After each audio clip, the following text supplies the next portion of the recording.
একটা জিনিস খুব পরিষ্কার যে কোনো মানুষ কিন্তু বোকা নয়। আমরা যদি মনে করি যে ও বোকা, ওকে জ্ঞান দেবো, এ তো মূর্খ, এ কিছু বোঝে না। বিদ্যা আলাদা জিনিস।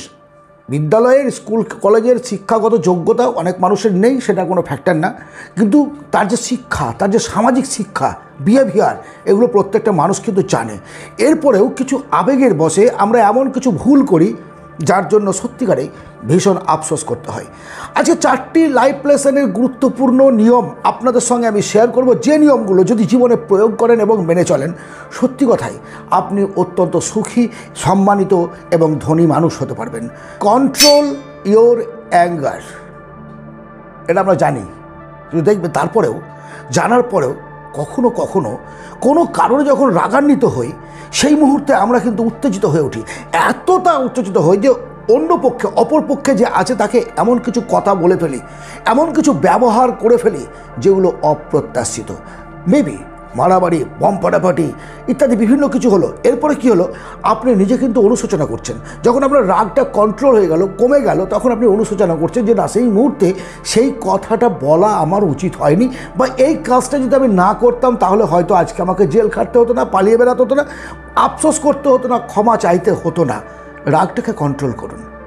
কন্ট্রোল ইওর ইমোশন, যেমন বলেছি তেমনি বলছি আমি, রাগটাকে কন্ট্রোল করুন বিভিন্ন ক্ষেত্রে। যখন আপনার ভিতরে প্রচণ্ড রাগ, প্রচণ্ড অভিমান, প্রচণ্ড জেদ, কিছু বলার অভিপ্রায় আসছে, ইচ্ছে জাগছে, তখন নিজেকে শামুকের মতো গুটিয়ে নিন। সময় এবং পরিস্থিতি অনুযায়ী সুন্দরভাবে গুছিয়ে তার কথার জবাব দিন, তার ব্যবহারের জবাব দিন। আপনার ব্যবহার যেন তাকে অনুশোচনা এনে দেয়। Yes, behaviour is everything. আমাদের জীবনটা শুধু অর্থ, মানি, টাকা, সম্পত্তি, প্রতিপত্তি এগুলো নিয়ে হবে না। তার সঙ্গে সঙ্গে যদি ব্যক্তিত্বের বিকাশ ঘটাতে হয়, সম্মান পেতে হয়, তাহলে সম্মানিত হওয়ার জন্যই কিন্তু আপনাকে এই কাজগুলো করতে হবে। রাগকে কন্ট্রোল করুন, অযথা রাগ দেখাবেন না। আপনার রাগ দেখার জন্য কেউ বসে নেই। আপনি আপনার রাগকে আপনার কর্ম এবং কথার দ্বারা সময় সুযোগের অনুযায়ী জবাব দেবেন। ফালতু মানুষদের পাত্তা দেবেন না। জীবনে দেখবেন অনেক মানুষ আছে, অনেক বন্ধু বান্ধব, আত্মীয় স্বজন, প্রতিবেশী, আপনার নিকট আত্মীয় যারা, এদের মধ্যেও কিছু ফালতু মানুষ আছে দেখবেন যারা নেগেটিভ কথা বলে। নেগেটিভ কথা বলে, এই তুই মাধ্যমিকে, উচ্চ মাধ্যমিকে কত নম্বর পেয়েছিলিস রে? আপনি বললেন একটা কিছু, সঙ্গে সঙ্গে বলে দেখি মার্কশিটটা দেখি, তুই ব্যাংকে কত টাকা জমিয়েছিস দেখি তোর অ্যাকাউন্টটা দেখি। মানে আপনার কথার ওপরে তার কোনো বিশ্বাস নেই, আপনার প্রতি তার কোনো ভরসা নেই, এবং তুই তো পারবি না, তোর দ্বারা হবে না। দেখো ওই আমার ছেলেটা না, বা ওর ভাইয়ের ছেলেটা না, আর ও ছেলেটা না, ওই বিভিন্ন রকমের উদাহরণ দিয়ে আপনার মস্তিষ্কে এমনভাবে গার্বেজ আবর্জনা ভরবে যে আপনি সত্যি ভাবতে বাধ্য হবেন যে আমি কি ঠিক রাস্তায় চলছি নাকি ভুল রাস্তায় চলছি। এই সমস্ত শয়তান মানুষদের পাত্তা দেবেন না, বসবেন না, গল্প করবেন না, পাত্তা দেবেন না, তাদের সঙ্গে কোনোভাবে বিন্দু মাত্র সময় কাটাবেন না, তাদের কথা শুনবেন না। সেই মানুষগুলো আসলে হোক, রেগে যাক আপনার পরে, বিরক্ত বোধ করুক, আপনি সেখান থেকে উঠে চলে আসুন। যারা নেগেটিভ কথা বলে, মিথ্যে কথা বলে, সমালোচনা করে, সেই সমস্ত লোকের সঙ্গে থাকলে আপনার ক্ষতি বই, উপকার কিছু হবে না, যা কিছু হবে ক্ষতি হবে। নেক্সট পয়েন্ট, শত্রুকে কখনো ঘৃণা করিও না। আমরা করি, কিন্তু যখন কারোর সঙ্গে আমার ঝামেলা হলো, কোনো কারণবশত ঝামেলা হতে পারে, যখন হলো তখন তাকে একেবারে চরম শত্রু মনে করলাম যে না, ওর সঙ্গে আর মিশবো না, ওর সঙ্গে চলবো না, ওর সঙ্গে উঠবো না, বিভিন্ন কিছু হবে, এবং তার সঙ্গে মুখ দেখা দেখি বন্ধ হয়ে গেল। এবার ওই ব্যক্তি যদি আপনাকে ছোবল মারার অপেক্ষা করে, আপনার দুর্বল পয়েন্টগুলোকে খুঁজে বার করে আপনি কখন একা থাকেন, কখন কিভাবে আপনাকে বধ করার পরিকল্পনা করে, আপনি জানবেন কি করে? সব সময় শত্রুর প্রত্যেকটা পদক্ষেপ ফলো করুন।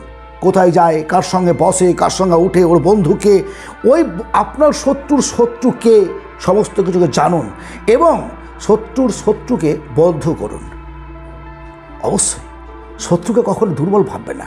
একটা সামান্য পিঁপড়ে একটা বট গাছকে নষ্ট করে দিতে পারে, একটা উই পোকা একটা সুন্দর দামি খাটকে নষ্ট করে দিতে পারে, জীবনটাকে নষ্ট করে দিতে পারে একটা মারাত্মক ভুল। একটা মানুষকে আপনি এইভাবে এড়িয়ে যাবেন? কখনো না, আজ থেকে না, আজ থেকে নয়, তাকে পূর্ণভাবে ফলো করুন। আর একটা কথাই প্রসঙ্গে আপনাকে বলি, চাণক্যজির মতে মানুষকে হাতে নয় ভাতে মারো।